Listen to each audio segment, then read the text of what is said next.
Israel continua com a difícil tarefa de garantir que as chamadas organizações de ajuda em Gaza não sejam exploradas pelo Hamas e outros grupos terroristas, que regularmente sequestram suprimentos destinados aos civis.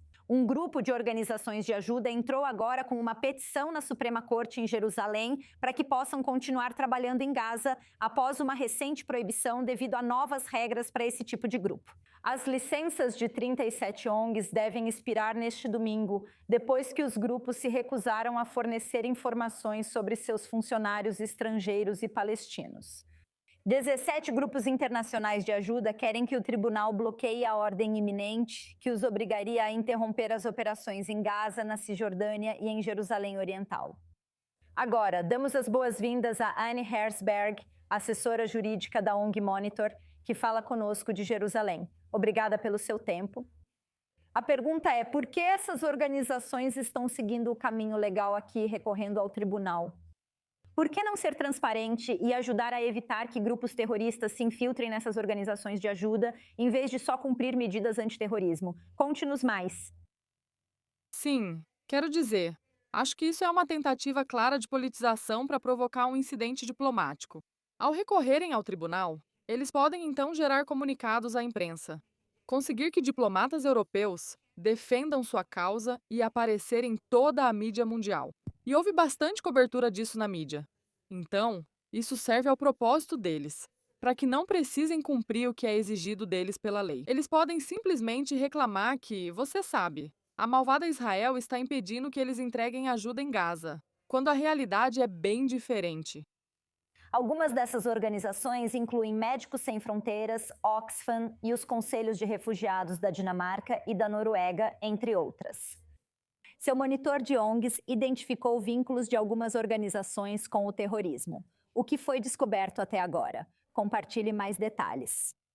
Sim, bem, eu acho isso bastante interessante, porque várias dessas 37 ONGs não só tinham pessoas ligadas ao Hamas ou à Jihad Islâmica Palestina em suas equipes, mas nós tivemos acesso a vários documentos do Hamas que foram retirados de Gaza, que eram basicamente memorandos internos do Hamas, falando sobre essas organizações de ajuda e registrando suas reuniões com elas.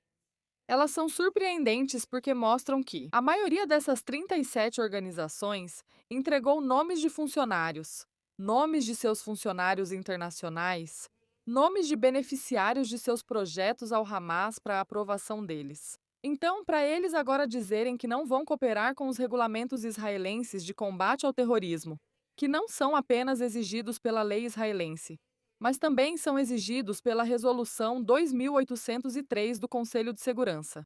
E o plano de 20 pontos do Trump é, francamente, ultrajante.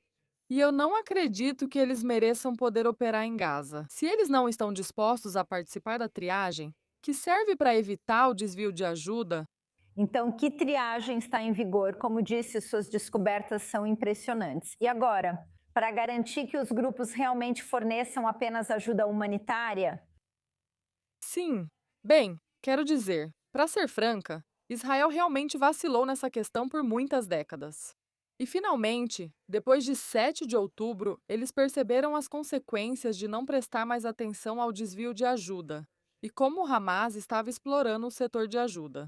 E é por isso que, em dezembro de 2024, eles emitiram esses novos regulamentos, que são simplesmente, sabe, regras de bom senso. Que esses grupos precisam fornecer informações sobre os projetos, sobre as pessoas que trabalham para eles, para que possam ser avaliados. Para garantir que pessoas do Hamas não estejam em suas equipes e não estejam roubando a ajuda, que era o que acontecia antes. Então, novamente, não vejo como eles têm qualquer legitimidade em suas reivindicações. Se realmente se importassem com os palestinos em Gaza e com a entrega de ajuda, não entendo por que se recusam a cooperar. E outras 30 ONGs cumpriram as regras. Então isso só mostra que são esses grupos, que, francamente, também são, eu diria, as ONGs mais politizadas atuando no conflito. Elas se envolvem muito em campanhas de deslegitimação. São as mesmas que agora se recusam a cumprir essas regulamentações? Vamos acompanhar para ver como tudo se desenrola. Anne Herzberg, ao vivo de Jerusalém, muito obrigada.